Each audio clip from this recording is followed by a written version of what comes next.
the kind of subtitle of the book is A Cultural History of Carrie the Musical, because I wanted to look at why, the factors that drove this show to be created in the first place, why it was born, why it flopped in the way that it did, why it received this kind of visceral reaction from the press and from some audience members, and then why it came back to life again, why that kind of fan campaign happened that kind of drove to it being revived so many years later, and now why it's performed in a different form all around the world.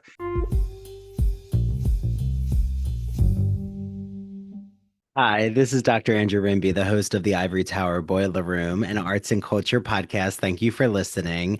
I want to just remind you all that if you're not following us on social media, please do. It's always nice to interact with you all, and I'm always posting clips from the podcast, information about our free book club that's on Zoom, and all other kinds of exciting events, and a lot of literary posts. So Instagram is at Ivory Tower Boiler Room, and so is our Facebook.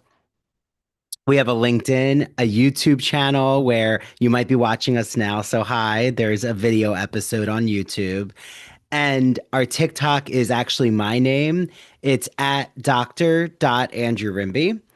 And Patreon is where you can find all the just uncensored, no ad episodes. It's patreon.com/Ivory Tower Boiler Room. There's usually some kind of deal going on, and you can try it out for a few days for free if you just want to see what gets posted there. And if you're listening on Apple, please leave us a review. It means a lot. If you're listening on Spotify, make sure you're following us. And I hope you all just enjoy this episode.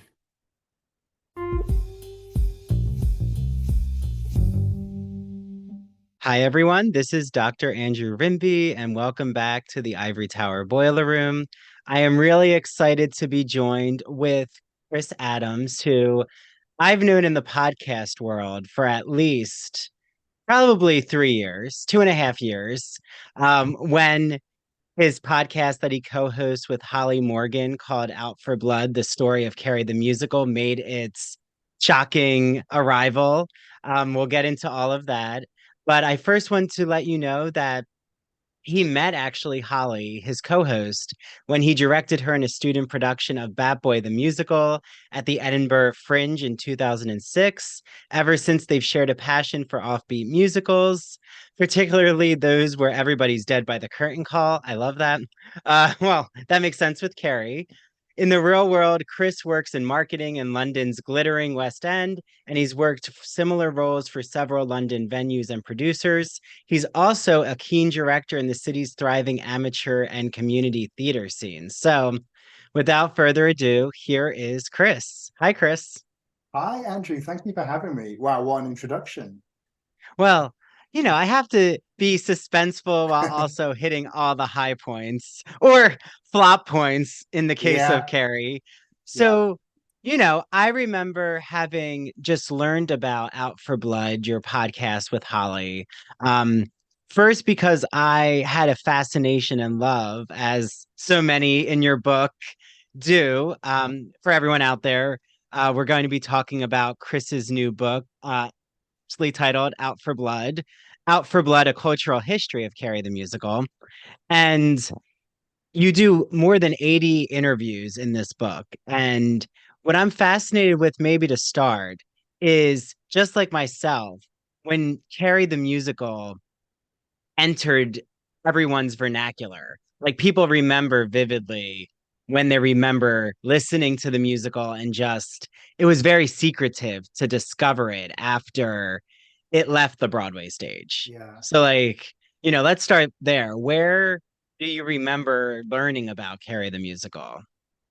I think, like you say, so many people have found the show kind of by accident, and it becomes this kind of almost like this little cult of people that knew about the show and kind of desperately wanted to tell people about it. So when I was back many years ago, when I was a teenager, I was a huge reader. I used to read Stephen King's novels. But I was also like a theatre kid at school. So I used to love going to the theatre and reading about theatre and learning all I could about theatre. So I think, the day I discovered there was this weird mashup of the two passions in my life was really exciting. And to discover this really unlikely sounding show, a musical based on Stephen King's Carrie, which, on paper sounds like the most unstageable story you could, put on a Broadway stage. So I was just really excited. And this was, kind of as the internet was emerging. I remember we had the internet at home and school, but it was those early days of the internet when it was like GeoCities and those kind of early websites. So I kind of made it my mission to find out everything I could about this musical. And there were lots of little clips of the show that audience members had made in the 80s, photos and reviews and things like that. And it kind of lodged in the back of my mind. And later when I went to university, and as you say, when I met Holly, we kind of got a bit obsessed afresh with this show because we were both similar. We both loved kind of offbeat musicals and strange theatrical tales. And we kind of set about researching the show. But it wasn't until much, much later again, until COVID, when we got together and we said, wouldn't it be cool to kind of we were both sitting at home with not much to do, as all of us were in the same situation. And we thought, wouldn't it be cool to kind of track down the people who'd been involved in the creation of the show and kind of find out if the stories we'd heard about this infamous flop in quotation marks were true, and to kind of bust some of the myths that had developed over the years. And we just kind of set about doing it. And then we got enough. We initially kind of thought we'd make maybe 4 or 5 episodes of a podcast about Carrie, and we ended up, I think we're now on about 15 or 16. So we kind of, we were really, it was so gratifying to be able to speak to people who were just so passionate about this show that had been dismissed by so many people over the years as being this unmitigated disaster. To be able to speak to people who'd been there and kind of hear their side of the story was just so fascinating. And that's kind of how the story of Out for Blood started. And what's really interesting is the audience, their appetite for Carrie the musical, everything in your podcast, and especially you draw this out so nicely in your book, is the cultural history surrounding how Stephen King's novel, how it leads into the film version, how those from the film version, I'm thinking specifically of Larry Cohen, and then eventually Yes. Betty Buckley get involved, and that it's really this evolution and journey. And I think you start your book with there was so much hope going into this musical in 1984 in the Broadway workshop. And what's interesting though is like the audience really did drive the fandom around this. Like the cast, from everything I've heard in your podcast, from my research, from having Eric Champney on my show and like Yeah. his deep dive with his film and the master cut and all of that, that the cast really took a little while, especially Lindsay, I would say, who everyone out there, if you don't know, Lindsay played Carrie on Stratford and Broadway in the Yeah. original. That like it was very traumatizing for a lot of the cast and even the production team. So, when you were creating your podcast with Holly and then you started to do these interviews, did you find that it did take some coaxing for the cast and the creative team to eventually understand that this was about passion, not about mocking? Yeah, I think it did. I mean, some people were really keen and talked about the show straight away, really enthusiastically. Some people were less keen to talk about it because the show just has a history, as you say, of being mocked. It kind of became this huge joke. And we were always very careful, I hope, to kind of, our podcast was lighthearted and hopefully funny, but we always tried to stay on the right side of, we never wanted to make fun of the show. We certainly didn't want to make fun of the people involved in it. We approached the story as fans of this show and as fans of the people involved and kind of admirers of the work that they've done. And at the back of our minds was always this question about, can something be called a flop if it is still talked about all of this time later, and if it's affected so many people so deeply over the years? Can something be kind of dismissed so quickly? I think that was what really drove us. And And yeah, some people, as you say, the cast were very young. It's a show about teenagers, high school students mostly, and so they were very young when they did the show. Lindsay was only 17 when she was given the part, which is insanely young to be given this leading lady. She was the RSC's youngest ever leading lady at the time. She was given this Broadway leading role, thrust into the spotlight, and then of course it was all kind of snatched away from her. This sort of dream was taken away, much like Carrie's story.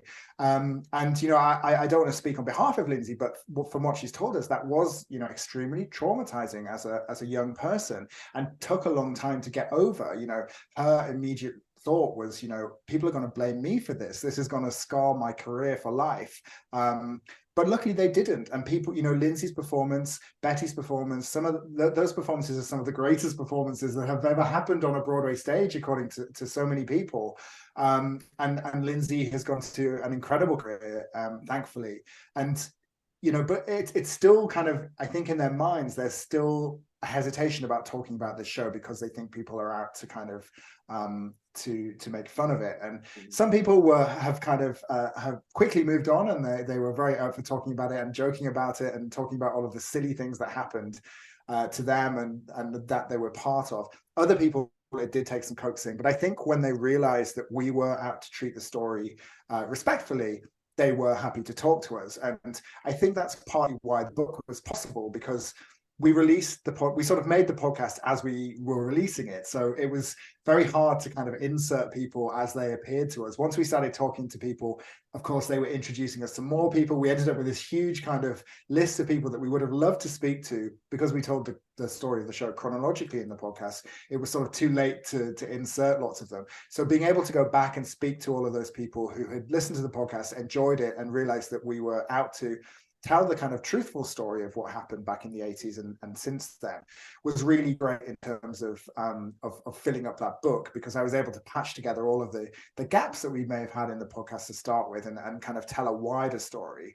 And I think, the kind of subtitle of the book is A Cultural History of Carrie the Musical, because I wanted to look at why, the factors that drove this show to be created in the first place, why it was born, why it flopped in the way that it did, why it received this kind of visceral reaction from the press and from some audience members, and then why it came back to life again, why that kind of fan campaign happened that kind of drove to it being revived so many years later, and now why it's performed in a different form all around the world. It's a really unique story, and as I've said, can you really call something a flop if it does have that sort of life to it? Well, and you start with Lindsay's quote. I like to think of it now as the most successful flop on Broadway. And I think that really sums up how much it is in our zeitgeist in Yeah, conversation with Broadway musicals. And when I, approach this with students, I approach it with the source material. So Stephen King's novel, I remember in his book on writing, he really lays out how he had thrown away the early draft of Carrie. And then his wife, Tabitha, actually picked it out of the trash can and said, "No, I think you have something here. It's almost a Cinderella story gone wrong. And it's very Greek." Like in the beginning of his concept, Stephen King really was drawing upon like these ancient Greek, almost Persephone meets Cinderella. So it had yeah, this really twisted fairy tale-ness. And I thought it was so interesting that, like, if that's the beginning of our source material, which is already an avant-garde horror novel, it makes sense why its evolution, like even when we're seeing what happens with the film version, has so much cinematography that, like, I'm mm, thinking of even like Betty's death scene, or when we see Sissy Spacek in the prom, like all the different shots of every person's face, like everything, it's experimental, even in, yeah, the crucifixion of her mother in the death scene, that then the musical becomes experimental in its own way with, right, the dancing is experimental of yeah, like pop, pop flashy 80s Debbie Allen choreography meets the tragic opera. And yeah, yeah, yeah.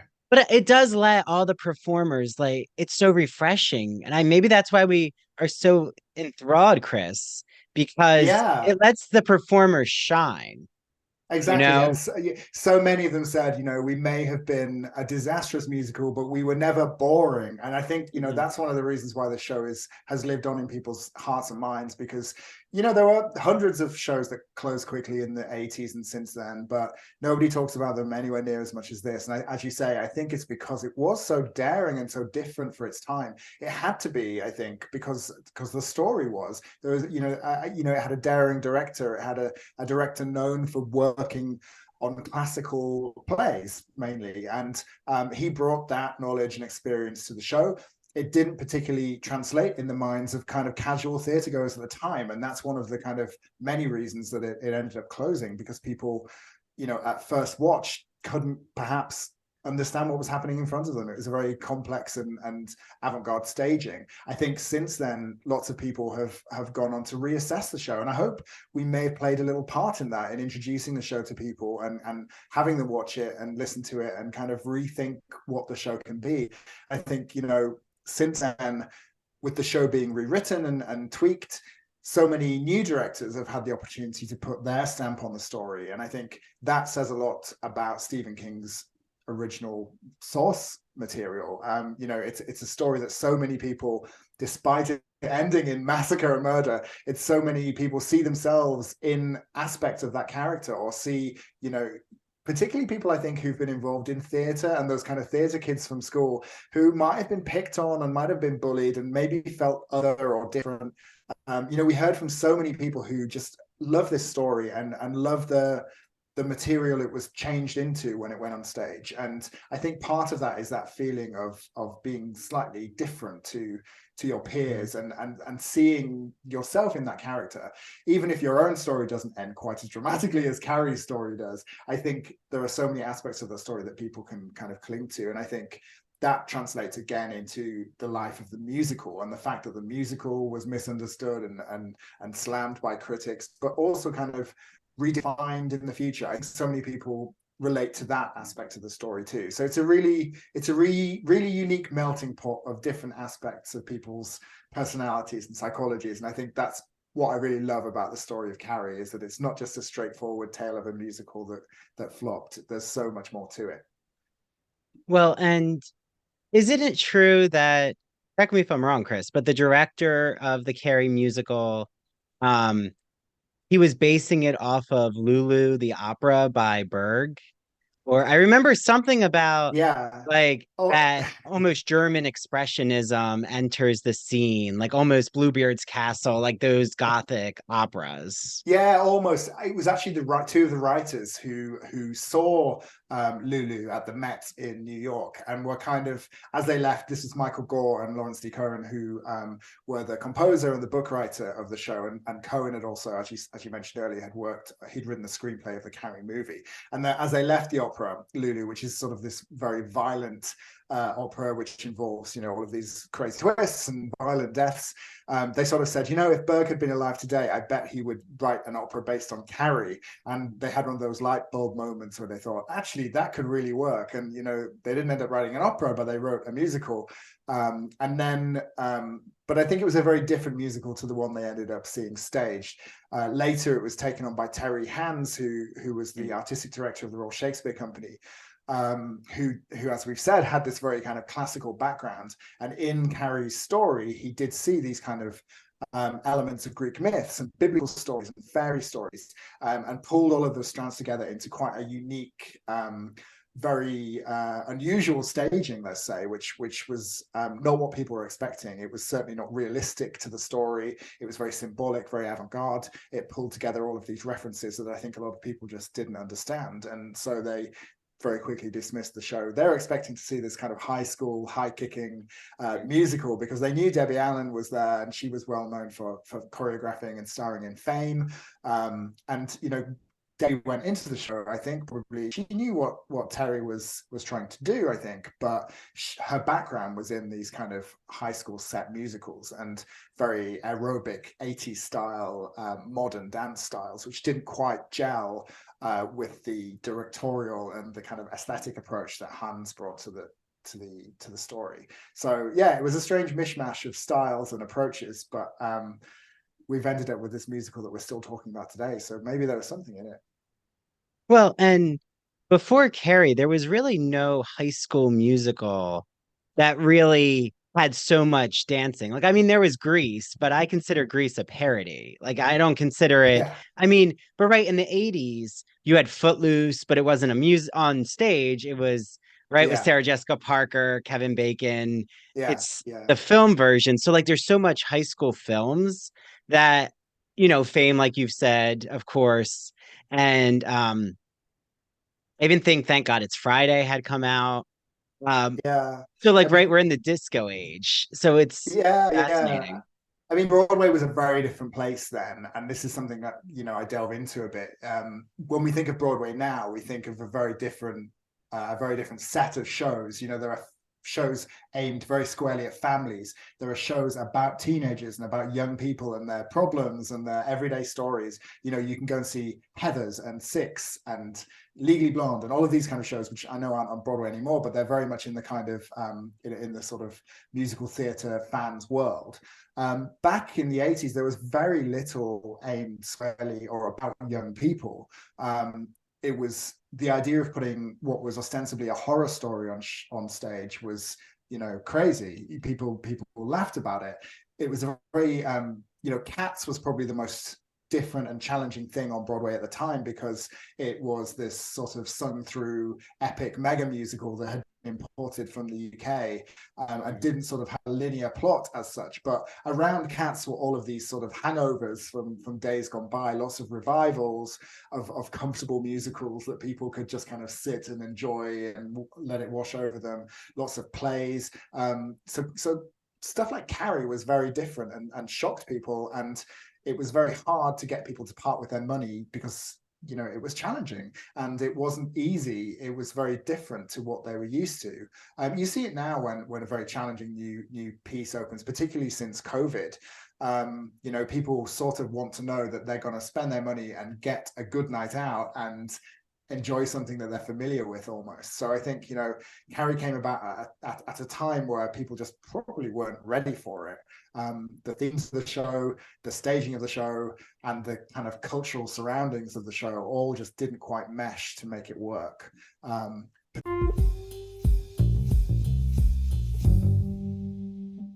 Now that the spring semester is here, I am so excited to let you all know about a publisher, an independent publisher that's celebrating 40 years of great books called Broadview Press. I love Broadview Press.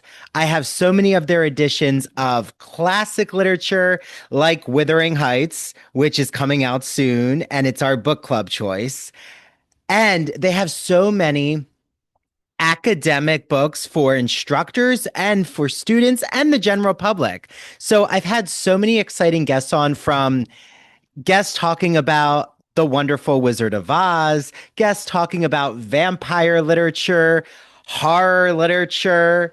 I'm looking at you, Jeffrey Andrew Weinstock, whose book actually just came out called Horror Theory. Look it up. And I cannot wait because I have two exciting guests coming on soon. And I've recorded their episode, so I know that it's going to be such an interesting conversation. The first is Rachel Tukalski, who wrote a book called Writing on Fire, a fierce yet friendly guide to writing humanities essays in college. I've used excerpts of it for my writing two course at Montclair. It has gone over so well. I just love what Rachel does. And we get into this in our episode about this metaphor about writing on fire, like how that's a great way to think about free flowing, brainstorming, creative ideas, and getting into that flow state, which, as Rachel explains, happens not just in writing, but in many other avenues. And then the other guest that I have on is David Starkey, who wrote a book called Academic Writing Now, a brief guide for busy students. It is designed to cover the basics of a college writing course in a concise, student friendly format. Each chapter concentrates on a crucial element of composing an academic essay and is capable of being read in a single sitting, which, for a generation, myself included, I think all of us now, just consumed by digital media or just this attention grabbing technology, reading in a single sitting is definitely a plus. So head to Broadview Press, use the promo code Ivory Tower, and you'll get 20% off every single book in their collection. There's also a really cool digital library collection they have. So if you're a librarian, take a look at that. Message me. If you're a librarian, I'd be happy to show you what that new collection looks like. And I hope you all enjoy your reading.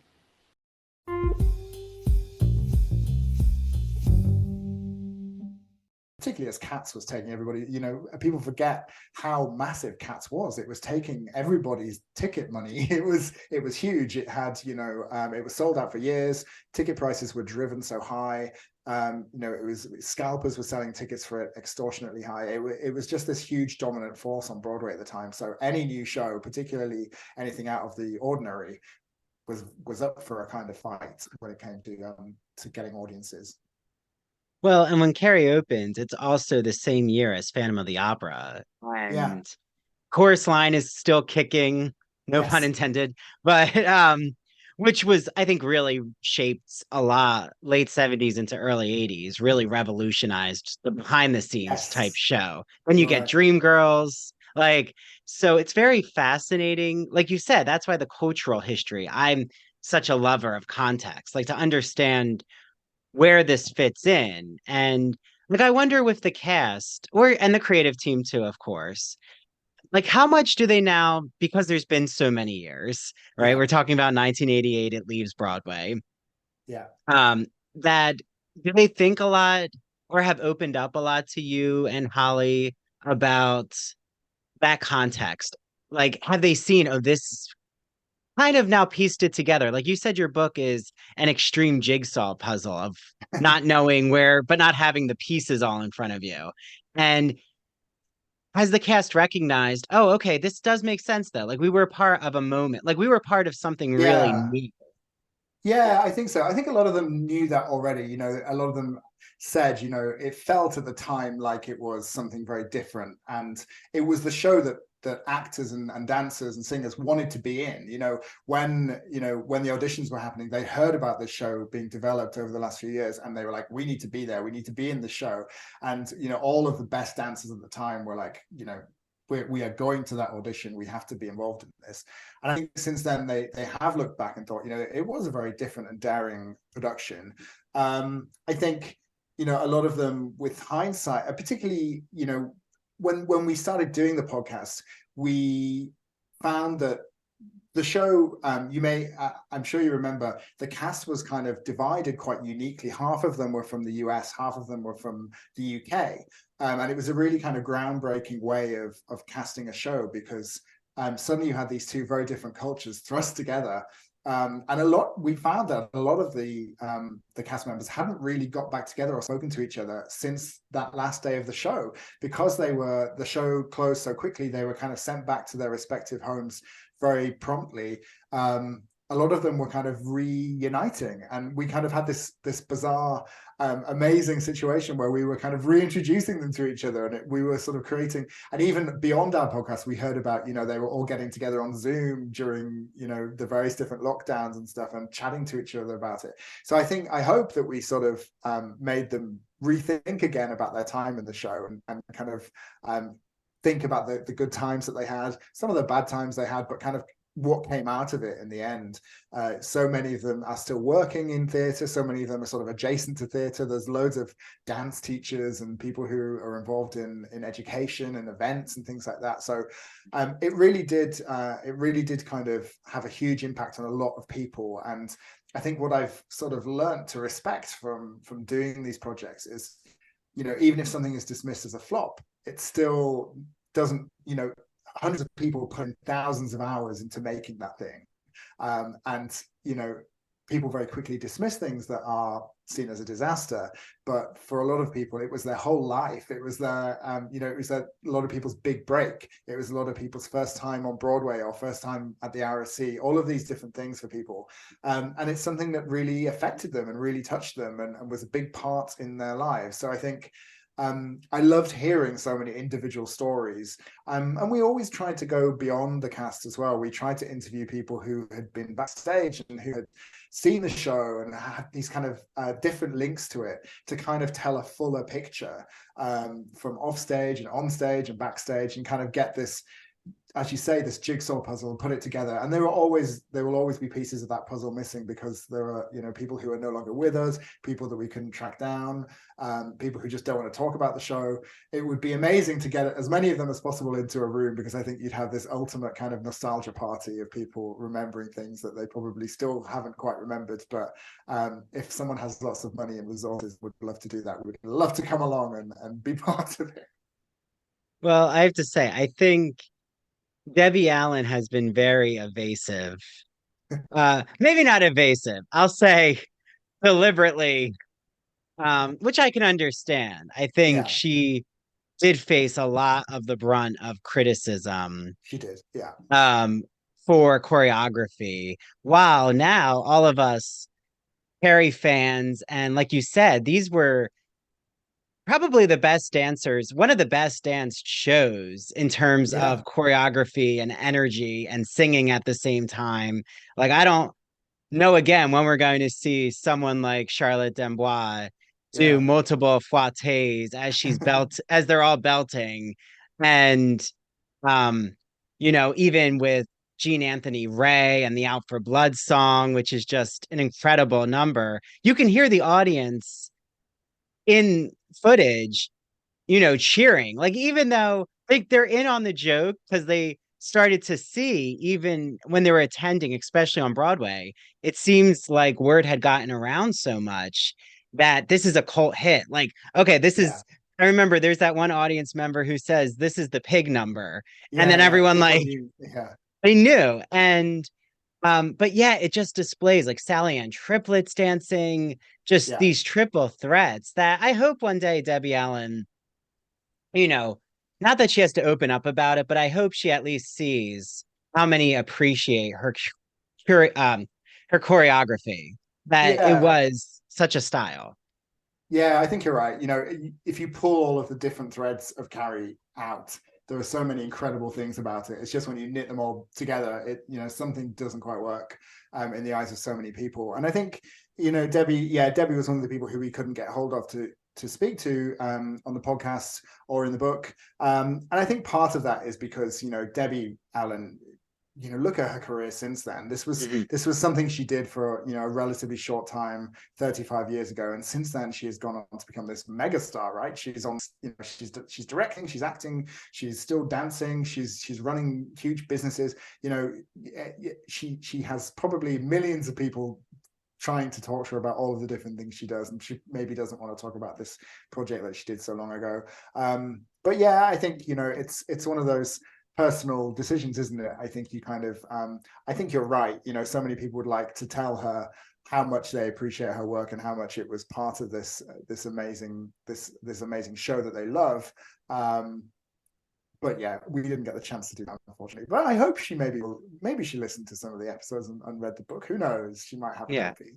Or right now, we'll shout out Debbie Allen and say how much Yeah, we love and appreciate, and I'll exactly. clip this out so she can hear it. But yes, Debbie, so many of you love, so many love your choreography, and I know everyone who worked with her, just like Charlotte, Betty Buckley's wind sprint workouts, they Yeah, just had such great things to say about. I mean, you can see her energy, her organic nature. Like, that's the thing, is fame yeah, too. I think of that number, Hot Lunch Jam, in the movie, especially that one. right.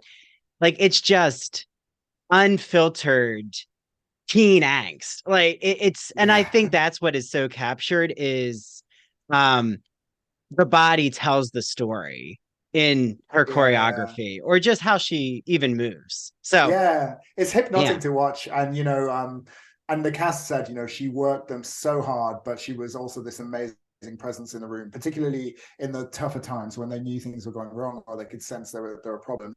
Debbie was the one who kind of, brought them together. She was the kind of mother figure almost to so many of them, and looked after them. And they all admired and looked up to her because they'd seen her on TV. She was Mhm. this, especially the Brits, to have this kind of Hollywood star, this TV star, this movie star come in and work with you so closely was, this huge opportunity. So yeah, they all seem to love working with Debbie.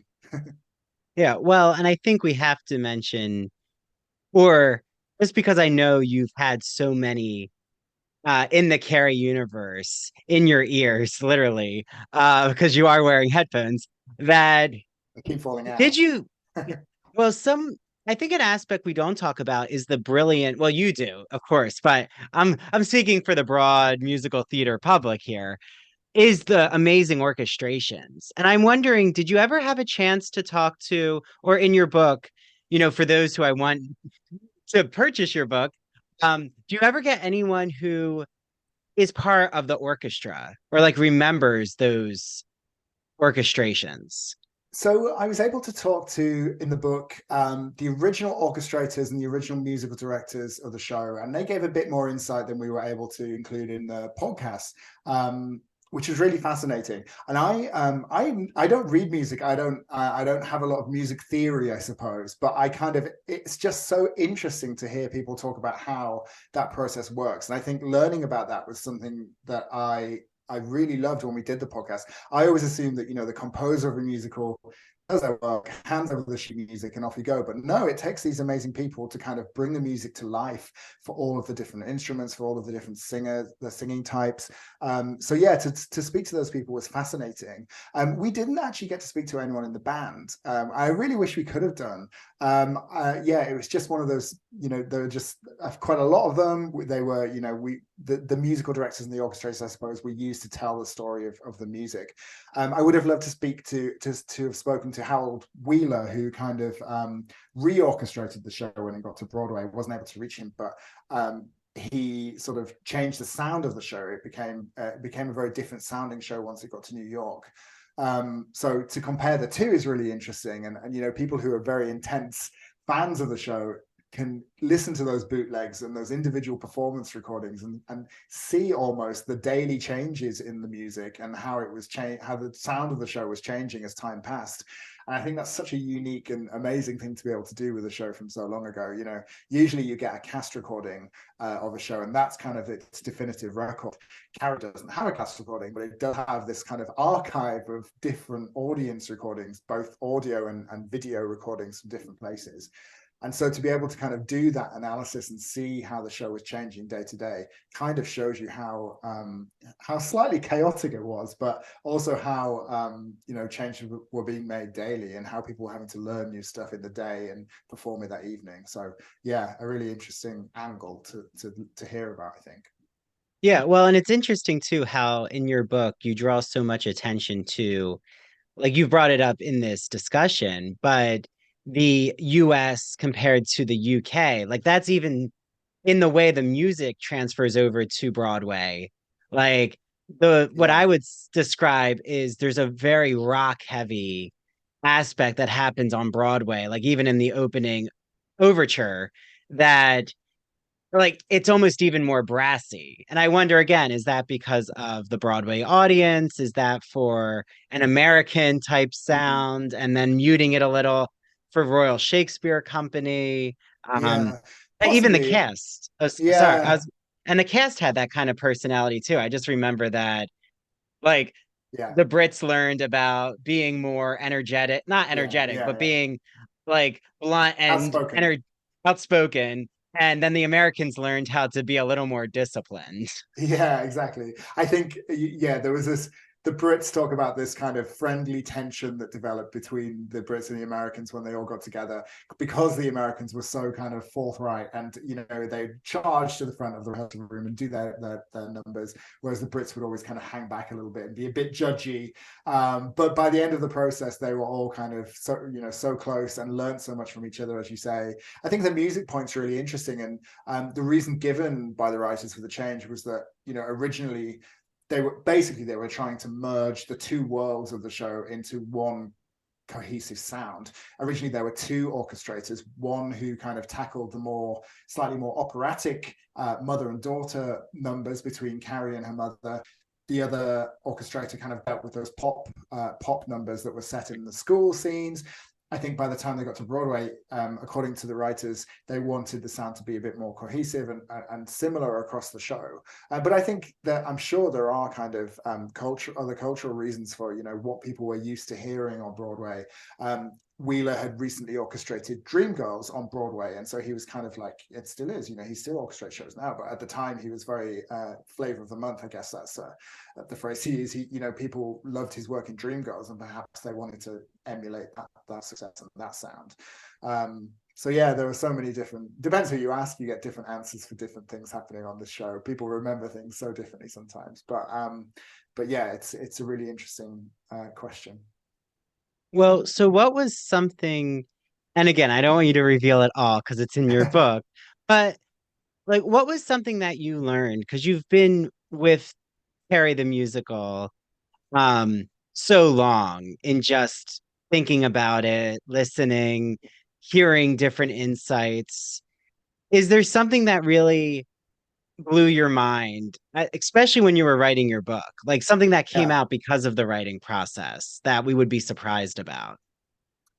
One thing that always, I mean, I've been kind of living in this material for so long that I forget what sort of surprised me the first time round, if that makes sense, because there were so many brilliant individual stories from people. I think there are so many stories that make you just sort of say that can't be true. You know, when you hear about these slightly chaotic rehearsals and performances where things would go wrong, and you know, the whole Barbara Cook story is just this fascinating. The more you delve into it, the more brilliant and hilarious it becomes, because Barbara was playing Carrie's mum here in the UK and basically hated the whole experience. When I was writing the book, I spoke to someone who was a big fan of hers at the time, and he had sent her a letter saying that her performance in Carrie, despite the rest of the show not being to this person's taste, her performance had been great. And Barbara sent this brilliant letter back where she was like, I hate it. There are only 8 days left and then I can get out of this, you know, piece of crap. And, you know, she just these brilliant kind of communications from Barbara, who just sounds like the most hilarious person. One thing that I was really surprised about, the kind of ultimate twist of this story, because you sort of assume that at the end of the tale, everyone goes their separate ways.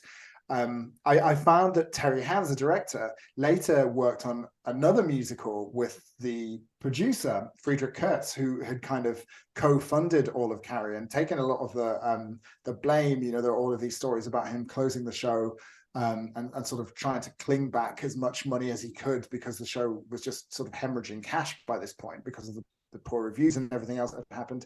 The two of them got together like a few years later in Germany to make another musical, which again, the leading lady ended up leaving. The show closed early. It got terrible reviews. And the whole kind of story on a smaller scale just repeated itself. And I was absolutely kind of blown away by this, because I'd assumed the two of them probably would have just fallen out and never spoken to each other ever again after, you know, the Carrie debacle, I suppose. But to find these records, you know, searching for them, suddenly realizing that they got back together to try again and it still hadn't worked.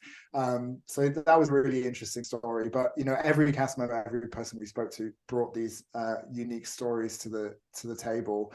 And, you know, it was an interesting study in people's memories as well, because I think this top line version of the Carrie story had kind of cemented itself into the consciousness of so many people. We called it the sort of Wikipedia version of what had happened, because you get these sort of 2 or 3 myths, I suppose, about disasters that had taken place. And even people who were there found themselves repeating these stories until they sort of realized, actually, maybe that's not quite what happened. And you start to kind of chisel away at people's memories, and the stuff that they remember when you do that is really fascinating. So I think it's been a really interesting study in memory and what actually happened, and kind of getting to the bottom of these tall tales has been really fascinating. Yeah, well, and like I know Eric has his own views on the whole like ancient Greek. Like he's more in, Yeah, everyone should listen if they haven't, but he was like we did a whole deep dive of just the source material, the ancient yeah, Greek it's fascinating. themes. And like he wants to explore the psyche of Terry Hands, like more of the directorial approach. But I think that what's so important you talk about, Chris, is how we create myths or how myths are built and in our own minds and memory. And like the whole, if someone had misheard about make it like Grease the musical or Ancient Grease, is that kind of slippage. And again, like a whisper down the lane of, Yeah, yeah. the only ones who will really know is Terry Hands, who sadly is no longer here, Mm, maybe Debbie Allen, because she had been given direction by him. mm, And even the creators might not have been in that room when that happened, because, like, as you yeah, talk about, the composer and the writer, yeah, they're not there in the thick of yeah. it in the rehearsal process with Debbie Yeah. Allen and Terry Hands. Yeah, especially on this show, the writers talk quite a lot about feeling excluded from the rehearsal process because they didn't like the work that was unfolding in front of them. It wasn't what they envisioned, and they talk about being essentially cut out of it and not being able to kind of give their notes and not being able to make adjustments. Even when the show had been planned here in the UK, they weren't able to kind of step in and suggest changes, or that's the story according to them. And yeah, so it's a unique show in that it suffered from it became a bit more fractured from what it was originally envisioned to be, I suppose. But yeah, it is an interesting case study in urban legends and myths and what becomes true in people's minds. And I think that's been part of the pleasure of diving into this story, is kind of trying to unpick that truth and find out what really happened. I was amazed to find that someone hadn't already tried to do it. It's such a kind of infamous story that a lot of the tales had just become true. And as you say, we unpick the Greece versus Greece thing in a bit more detail in the book. And yeah, I mean, your episodes with Eric were fascinating, and we've always said that we'd never tried to. We did have a couple of episodes where we described what happened in the show from the perspective of all the people who were watching it and taking part in it. And I do the same in the book across a couple of chapters by piecing together kind of review quotes and quotes from people involved. But it's fascinating to hear someone like Eric, who is a creative person, a director, a writer, rip the show to shreds and kind of try and piece it back together and try and figure out what was happening in the mind of the people who created it. Really interesting. Yeah, I encourage people to watch that if they haven't already, because it's a really deep dive into what Terry Hands may have been thinking. And as you say, I wish we could find out more. I was lucky enough to find some old cassette tapes in a library archive, which with a journalist interviewing Terry Hands and the designer of the show, Ralph Colte, and the costume designer, Alex Reed. So to hear those voices come to life after having, read so much about them was just fascinating. And there's some great new insight on the approach to the design and the look of the show that I was able to include in the book, thanks to those tapes. So I love that the show is still inspiring people to kind of figure it out and try and work out what was intended to be happening. Yeah, it's fascinating. And as I say, so few shows that close so quickly get that kind of deep analysis. And I think it's brilliant that people are now doing that. Or that the show, that's something that could be considered a flop, actually gets a revival. Like Yeah, that to me is not what makes it not a flop, because um like you said, flops are usually ones we can't recall in memory. And but like, just to, as we're nearing the end, I think we should definitely, if you could touch upon the revival, because like I said, that the Broadway cast was a type of star making. I mean, Betty Buckley was already very well known. I yeah, mean, you mentioned Cats. We think of Betty Buckley in yeah, memory.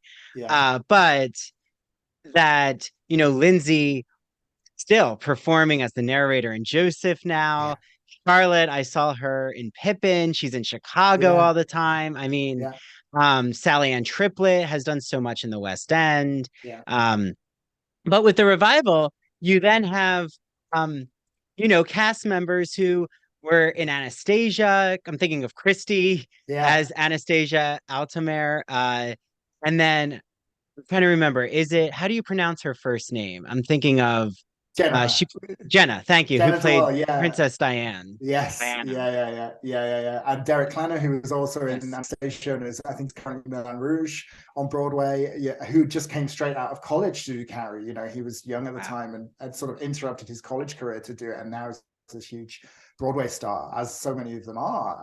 And of course, Maren Maisie, who played Margaret White in that revival, who sadly again is no longer with us, and is just this force of, it's just this extraordinary performer. And we in the podcast we were only able to spend an episode and a bit really on the revival. In the book, I was so happy to be able to talk to some of those people and kind of expand that section and figure out how you take the show, which people have mocked and laughed at for so long, and reinvent it and make it a show that appeals to young performers and young audiences today.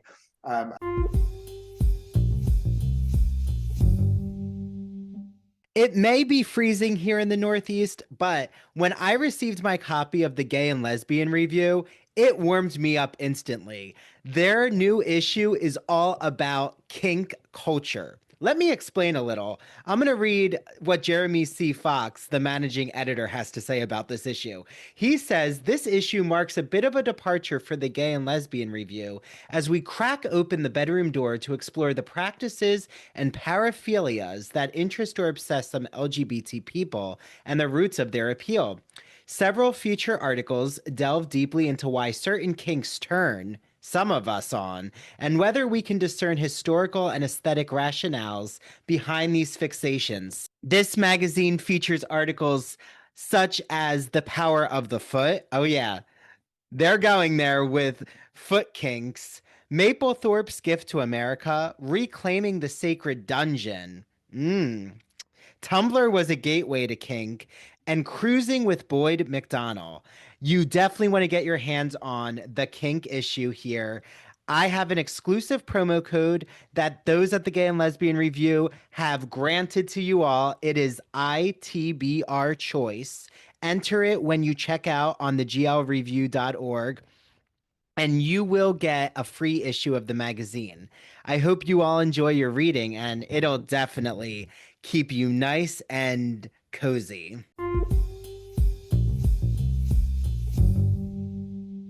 And some people loved that revival, some people hated that revival, but it kind of gave Carrie a new life. And now when people are doing that show, they don't think of it as a flop. When people are performing that show in community theatre groups or in colleges, they're really excited to be part of it. It's a really unique, challenging show for people to be part of. It makes you really think about how to do, the staging, how to, the music is challenging. It's a really fun, modern, unusual show to do. And I think, the fact that a whole new generation of people are discovering this story that King created all of those years ago in a different form again is really amazing. And, there's a brilliant sort of story behind that revival of the demand from fans to see the show reinvented through the 90s, when so many people heard about this show for the first time but weren't able to experience it. It was always kind of just out of their reach. They were able to watch crackly old videos of it and listen to cassette tapes of it, but they weren't ever able to see it. They could just hear about it, and it was this sort of tale passed down. So to kind of to have that force of fandom behind it to eventually lead to a reinvention of the story, I think is a really amazing end to the tale of Carrie the musical. Yeah, well, I was actually there in Greenwich Village in the revival. I saw it. Yeah. And it is just fascinating to think of, that there was an Anastasia, Princess Diana, Derek in Moulin Rouge. Again, I think Maren Maisie I had also seen in Next to Normal. She was incredible. Yes. Such a beautiful, empowering presence, performer, powerhouse. And again, I think it's the material, like why there's been so many movie adaptations of Carrie, and I think we'll continue to see iterations. I mean, I always describe the original musical. I mean, I prefer my preference is for the original because I'm a huge fan of the choreography. Um, but I also think both have different lanes. Like for me, the revival, like you said, it can go on in colleges and community theaters because of resonating with mental health. Bullying is more explicit in this version, where I think the original, to me, it has more of a psychoanalytic libidinal desire. Like sex, to me, sex and like death are really in the original. Like there's Yes, something yeah, yeah, so erotic in the original with the high schoolers that comes through the movement of their bodies. But again, yeah. I don't think the original would have been performed by colleges as No, like that's true. it's That's very true. hard to put on colleges. Yeah, but this new version is very adaptable. It's been, as we talk about in the book a bit, it's been done in huge theaters and tiny intimate theaters. It's been done in Hmm. immersive settings. Directors can really put their own stamp on it and pull it to pieces and throw it back together again. And I think that's brilliant. I think the original production, as you say, was it's own special creation. It's very rigid, and I can't imagine how anyone would have taken it and done it in a different way. Maybe it's possible. Lots of people certainly wanted to do that through the 90s. Drag queens and other people. So many different people were desperate to get their hands on this, and they weren't allowed to do anything with it. But now you can kind of take it and make it your own, which is really interesting, and it is a story that you can genuinely do in lots of different ways. And it was great to hear from directors who had loved the original, but now we're able to take the story and stage it in different ways and introduce new people to it. Hmm.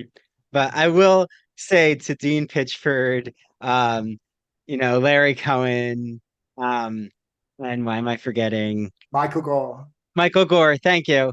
That there is a thirst for the original to like be done as a concert version, with its Yeah. choreography intact. But again, we could all, Yeah. thankfully, we have footage. Um, Yes. but for my final question, Chris, this has just been so wonderful. I'm just curious, is there any other musical, again, I don't think anything can compare to what we've talked about, what you've put together of this rich cultural history. But do you think that there's, excluding Rocky Horror Picture Show, because I know that that would be a popular one, but do you think there's another musical that does have like a cult fan base, something that's like now emerging? Like maybe people are starting to think about it and it's been forgotten in Mm. history, but has always maybe had a small subset of a fan base. Yeah, Holly and I have spoken for hours and hours about this and tried to figure out how we do a kind of Out for Blood 2 where we find another musical and do the same treatment. And we've really struggled to find anything that has the same kind of status as Carrie. The closest big musical flop, I think, is the Spider-Man musical Turn Off the Dark, which is mired in lawsuits and all sorts of stuff. And there is a brilliant book about it by someone involved in the show, which kind of does the job, right? I don't think you can really improve on the book that exists about the Spider-Man, the chaotic story of the Spider-Man musical. And so we sort of started to think, maybe there's a version where we talk about musicals that weren't flops, but have interesting creation stories. And one story I love is Little Shop of Horrors, which is, a sort of cult musical, which certainly can't be described as a flop, but has a similar kind of interesting, twisty backstory of different versions. It started as a B movie and had very small fringe productions, big Broadway productions, and now continues to be performed in different ways. So I think that's a really interesting one. But there are some flops. Which kind of closed very quickly and are now being reassessed in similar ways to the way Carrie has been. Merrily We Roll Along is one which closed very quickly in its original incarnation, and now has been revived successfully. There's a movie being made over like a period of 30 years or something. Stuff like stories like that which were dismissed very quickly but have come back. Parade is a really interesting one. Parade is a brilliant musical, but didn't last very long in its original Broadway show, and is now back, and new people are discovering it and kind of being introduced to it for the first time. So I don't think there's ever, as the poster said, there's never been a musical like her when it came to Carrie. And I think there isn't ever going to be quite the same twisty-turny, chaotic story of a musical. The book that came out very quickly after Carrie closed was called Not Since Carrie. And that the premise of that book was that there would never be a flop quite as disastrous as Carrie was. And I'm not quite sure if there ever will be a story quite like this one. Maybe there will be one day, but I'd love to, if anyone has any suggestions for what we could talk about in quite as much detail, I'd love to hear them. But Yeah. I think that, this story is so unique and has so many different threads to it that it would be hard to find something uh, to talk about in quite as much depth. Yeah.